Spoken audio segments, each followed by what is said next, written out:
Hi all, welcome back.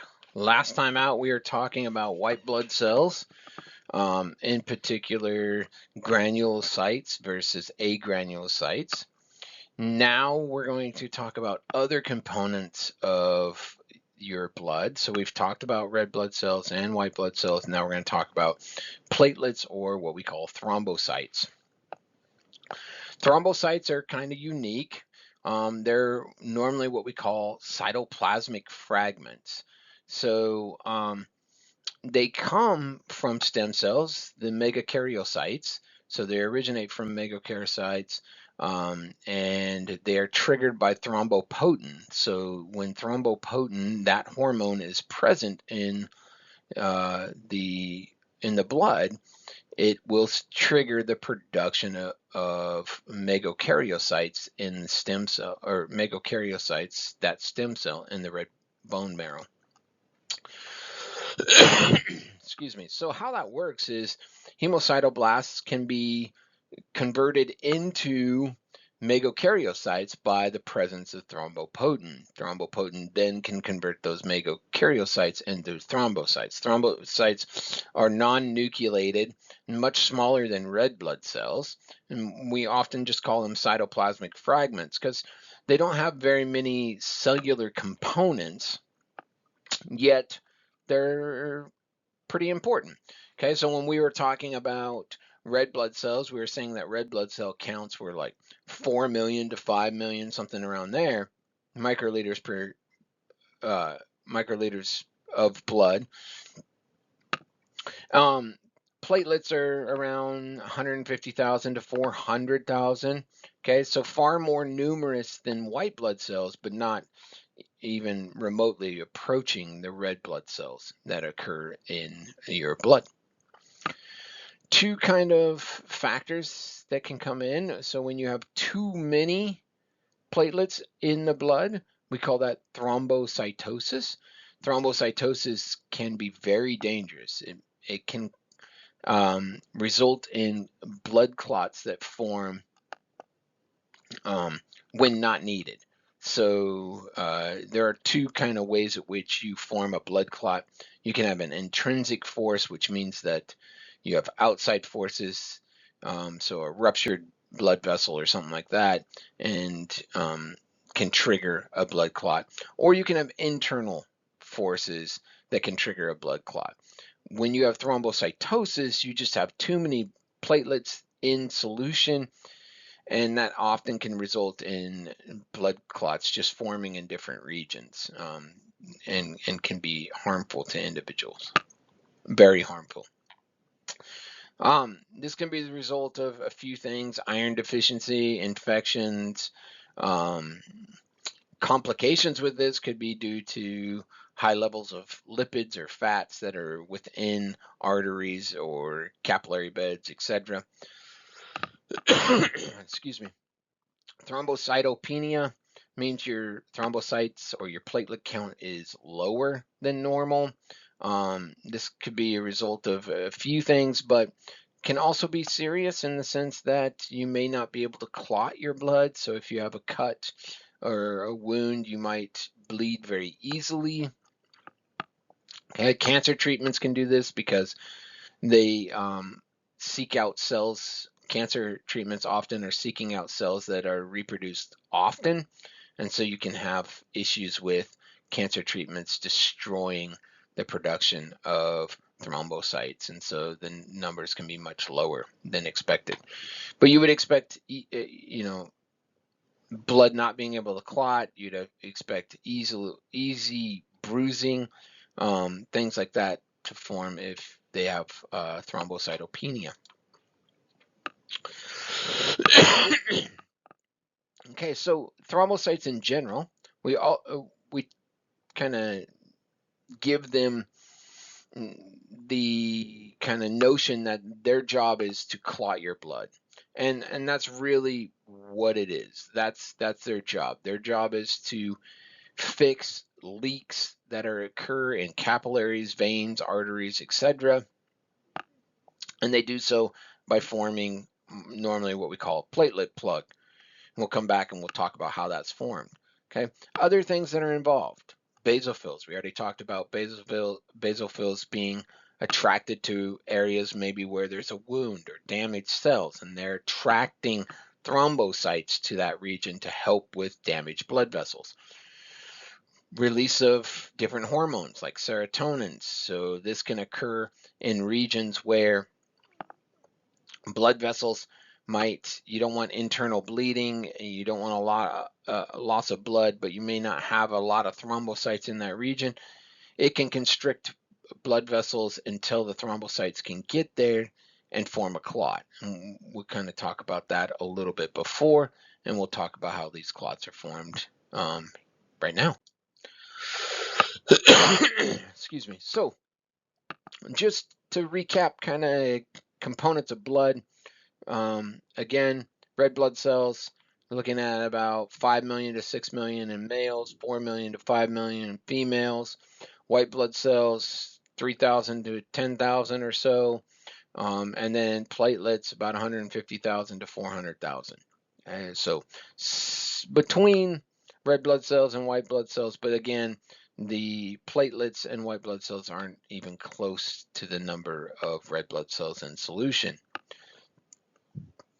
We already talked about the white blood cells that occur, and they occur in two main forms: granulocytes versus agranulocytes. Neutrophils, eosinophils, basophils are granulocytes. Monocytes, lymphocytes are agranulocytes. Okay, neutrophils are by far the most abundant, somewhere around 60%. Lymphocytes, next most abundant, somewhere around 30%, and everything else makes up kind of the remainder, and it really just depends on the individual. All right, let's talk about blood plasma. Just to recap the blood plasma again, this is about 55% of the blood volume is plasma. That's the liquid portion of the blood. Okay, so this is a hematocrit tube, sometimes called a capillary tube. Blood, it works, by sucking up blood via capillary action. Then you can put a little plug in it, spin it down in a centrifuge, and it will pack the red blood cells here. That's called the hematocrit. And then the clear, sometimes yellowish solution on the top, that's the plasma. And that little faint gray white line in between is the packed white blood cells and thrombocytes. Okay. Excuse me. So when we were talking about plasma before, we said the major component of it is water. Okay, and with that, other things that you might find in that plasma are electrolytes, proteins, waste products, gases, all kinds of things. And so one of the key components is this, since it's water based, anything that has kind of a lipid component to it cannot be carried really well in that water based solution. And so we have a lot of proteins that will be associated with that solution and carry that material. We call those plasma proteins, and we're normally not associating with them with actual energy, but rather transport. These are transport proteins. They're transporting typically things that have a lipid base to it. That could be vitamins that dissolve in lipids. It could be hormones that dissolve in lipids, or lipid-based hormones, so things like steroids. They all need to be carried by a protein, and so those would be what we call the plasma proteins. And so we can look at these real quick. So some of the important ones are albumins. Okay, these regulate osmotic pressure inside cells, so like colloid cells, so regions where you might have the production of hormones or the production of different chemicals. Often the albumins are associated with that, especially in the liver. Okay, the globins, there's a few different types: alpha, beta, and gamma. Alpha and beta are really transport proteins. They transport lipids and vitamins that it might be fat soluble. in the blood. And then the gammas are associated with antibodies in the immune system. And we'll talk more about this when we talk about immunity. But the one that we're going to pay most attention to today, because it's a clotting factor and it has a direct relationship to thrombocytes, is fibrinogen. So that fibrinogen is a protein that produces fibrinin. And fibrinin are these long strands that help with coagulation or clotting of the blood. Okay, so let's look at that now. So blood coagulation or blood clotting, okay, it occurs often fairly quickly, 5 to 15 minutes. Really depends on a few things. Depends on how many thrombocytes you have in solution, but also how much of certain hormones you have present. Okay, so we normally consider this a cascade event.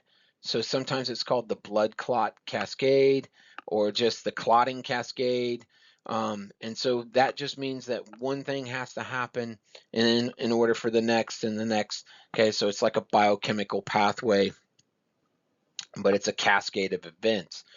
Okay, and so there are two main types or ways, mechanisms that these cascades can start. One, which we call extrinsic, which means outside. So that means that the clotting mechanism comes from outside of the blood vessel, or capillary or artery, whatever it might be that needs clotted. Intrinsic is an internal clotting mechanism. So that means the material is coming from inside. Okay, so coagulation, it uses lots of different chemicals. And those chemicals are normally just referred to as clotting factors. So they're factors in that cascade, and they must come in a certain pattern or a certain stage of the clot. Vitamin K is necessary for most clotting factors. It's really important.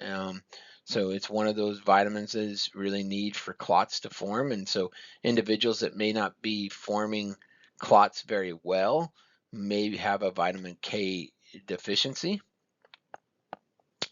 But ultimately, coagulation is kind of a ratio of procoagulants and anticoagulants. So you have both within your blood, because you don't always want to form a clot. So especially if there's no damage or anything like that, you don't want fibrinin to form a clot. So you have anticoagulants that can stop that clot from forming.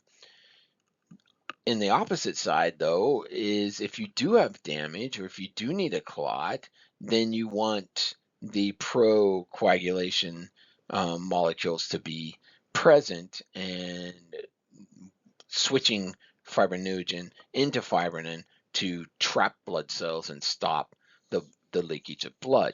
Okay, so really these are often hormone based. So procoagulation or anticoagulation is based on the different types of hormones that are in the blood system. And we'll cover these here in a second. Okay, so let's just look at a general kind of situation. So you have a tear through this vessel. Blood would be leaking out through the tear. Inside your blood, part of that would be platelets, and these platelets are going to bind to the open area. Okay, and they start binding to the open area. They're triggered by clotting factors to bind to that open area. In this case, because it's open, they're triggered by a collagen fiber and things that are associated with it. But those platelets will start binding and then they attach to each other. Okay, and then fibrinin is going to be produced, and you can see that fibrinin net here with all those red blood cells kind of attached to it. And so what will happen is these platelets producing fibrinin, and then they just keep spreading and spreading, and then eventually close off the wound and trap red blood cells. It's not really shown here, but they trap red blood cells and white blood cells inside that plug, which we call the platelet plug. Okay, so let's look at extrinsic clotting mechanisms first. So extrinsic means outside. Okay, so these are triggered by damage to tissue. So like a break through the blood vessel, maybe a wound, a cut, a splinter, something that's coming into the system that's damaged cells and the blood vessel. Okay? That will trigger thromboplastin to develop. Okay, this is not found in the blood. It's only found outside the blood in the connective tissue. Okay, so that's what makes it extrinsic, is this clotting factor, which starts the cascade, is only found outside. So if thromboplastin is present in it, it's an extrinsic clotting mechanism. That thromboplastin will start the cascade. Lots of intermediate clotting factors occur, including thrombinin. Thrombinin is going to convert fibrinogen into fibrin. Okay, and so both intrinsic clotting mechanism and extrinsic, we'll get to intrinsic here in a second, they have the same kind of cascade: thrombinin, fibrinogen, fibrin. Okay, what starts is the different material. Okay, so if it occurs from outside the system, like thromboplastin, okay, then it's extrinsic. Okay. Excuse me. So that fibrin, like we talked about before, and I showed you in the last slide, forms these kind of sticky thread-like structures, long fibers that trap blood cells, okay, and allow platelets to kind of bind to them and form a blood clot. Okay? And we call this a positive feedback because once the blood clot starts to form and you get some platelets that are attached to the fibrin threads, then it just keeps building and building and building, and more clotting factors continue until you have a full functioning clot, or what's many times called a platelet plug. Okay, intrinsic clotting mechanism, a little bit different because it's not necessary for tissue damage to cause this. So no foreign material outside, so no connective tissue, no thromboplastin needs to come in because it's not involved. What's involved with this is what we call Hageman factor. The Hageman factor occurs inside the blood, so within the vessel, whatever it would be, okay, artery, blood vessel, capillary, whatever it might be, you have a clotting factor, the Hageman factor, okay, and that's going to start the cascade, okay, and so all the other mechanisms are very similar between intrinsic and extrinsic. It's just what factor is going to start it, okay, so you still have the same thing. You get this Hageman factor that's going to form factor X, okay, but that starts that cascade, okay, and you get a fibrin and mesh formed and a blood clot formed. Okay, so let's compare the two. Very similar. Okay, extrinsic, triggered by damage to the vessel or tissue. Okay? Intrinsic, okay, it's not damaged base. It could be a foreign substance. It could be material that occurs within the blood, but the blood vessel doesn't have to be damaged or the tissue doesn't have to be damaged. Okay, the initiation, thromboplastin from the tissue, Hageman factor within the blood. Everything else is very similar. Prothrombin activator, okay, these might be a little bit different, but in general, they're still activators. That prothrombin to thrombinin then triggers fibrinogen into fibrin. Same process for all of them, basically. Okay, it's just the trigger and the initiation factor that really differs between the two. Okay, so now, what does it mean to form a clot when you don't need one or you don't want one? Well, we have a lot of names for this. You're going to pick up on these names if you're going into allied health, nursing, forensics, you'll hear these names pop up over and over again. Thrombus, okay, is the abnormal blood clot that forms in a blood vessel. Okay, embolus is a blood clot that can move through a blood vessel. So this is traveling. Okay, so thrombus is normally the formation. Embolus could be that it formed and now it's moving. Okay. Thrombosis, okay, is blood in the vessel, okay, that's going to a vital organ, the brain or the heart. Okay.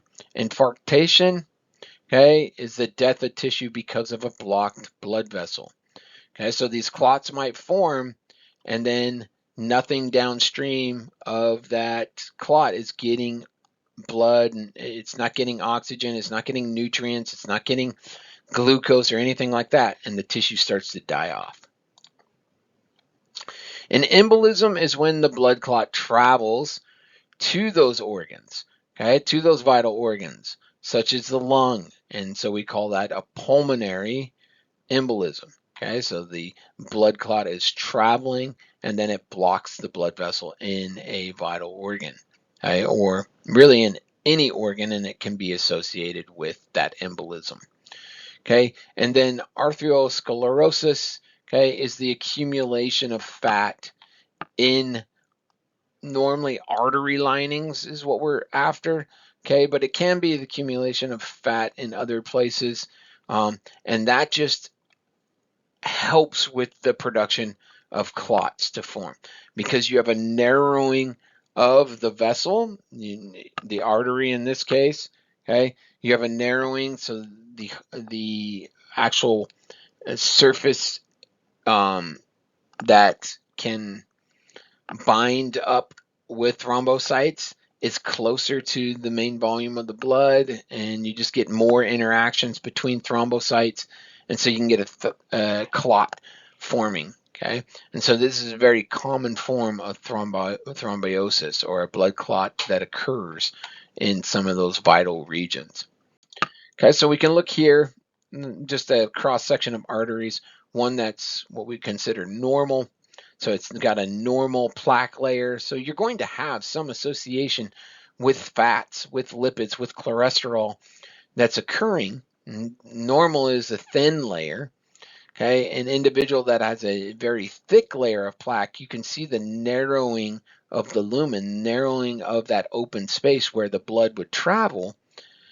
It becomes narrow, and because of that excess plaque layer, okay, thrombocytes can bind to this, and you can get these buildups. You can get clots to start form, and then it just forms all the way across. Remember these clotting factors, it just starts the cascade, and then the cascade finishes it off. Okay, and then you can get a clot that forms, causing things like stroke, or things like even a heart attack, or things that are associated with that. Okay, so next time out, we'll finish up talking about blood.